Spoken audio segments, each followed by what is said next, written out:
Hi friends, radii Kashi சீரியலில் நாளைக்கு என்ன நடக்க போகுதுன்னு பார்க்கலாம். வாங்க வீடியோக்குள்ளே போகலாம். வந்து சிந்தாமணி கிட்ட வாங்கின பணத்தையும் அவங்க கிட்ட வாங்கின பணத்தையும் வச்சு மீனாவுக்கு புதுவண்டி எடுத்து கொடுத்துட்டாங்க.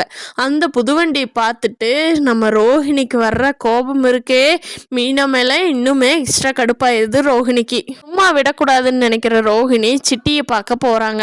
சிட்டிக்கிட்ட போய் எப்படியாவது என்னை மாட்டி விட்டது, எங்கிட்ட பணம் வாங்கினது சிந்தாமணி தான், என்னோட பணத்தை வாங்கி அந்த மீனா நல்லா இருக்கா, அதனால சிந்தாமணிக்கு போகிற டயரில் ஏதாவது பஞ்சர் பண்ணி விடணும், ஏதாவது ஆக்சிடென்ட் பண்ணி விடணும், அப்போ தான் என் மனசு ஆறு அப்படின்னு சொல்லி சிட்டி பார்க்க போகிறாங்க ரோஹிணி.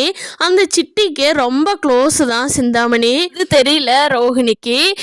சிட்டி மனசுக்குள்ள நினைக்கிறா, அடா பாவி, இவளுக்கு நம்ம கூட சண்டை வந்தால் இன்னொரு ஆளுகிட்ட போய் நம்மளையே போட்டு தள்ள வழி பார்ப்பா, இவகிட்ட சரின்னு சொல்லிடலாம், இப்போ நம்ம வேண்டான்னு சொன்னால் இன்னொரு ஆள் போய் பார்த்து நம்ம அக்காவையே போட்டு தள்ள பார்ப்பா இவ அப்படின்னு சொல்லிட்டு சிந்தாமணி கிட்ட போட்டு கொடுத்துட்றாங்க சிட்டி ரோஹிணி பற்றியும். ரோஹிணி போகிற வழியில் மீனாவை பார்க்குறாங்க.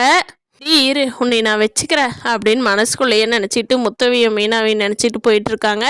அப்போது ரோஹிணி பார்த்துட்டு போன மீனா ஏனோ இவ மொழியே சரியில்லையேன்னு நினச்சிட்ருக்காங்க. மணி ஃபோன் பண்ணி, ஓ என்னையவே பொறுத்தல ஆள வைக்கிறாளா, இவளை வச்சுக்கிற அப்படின்னு சொல்லிட்டு முத்துக்கிட்டையும் மீனாகிட்டையும் உண்மையை சொல்லலாம், நல்லாயிருக்கும். அப்படி உண்மையை சொல்லணும்னு நினைக்கிறவங்க நம்ம வீடியோவை லைக் பண்ணிக்கோங்க.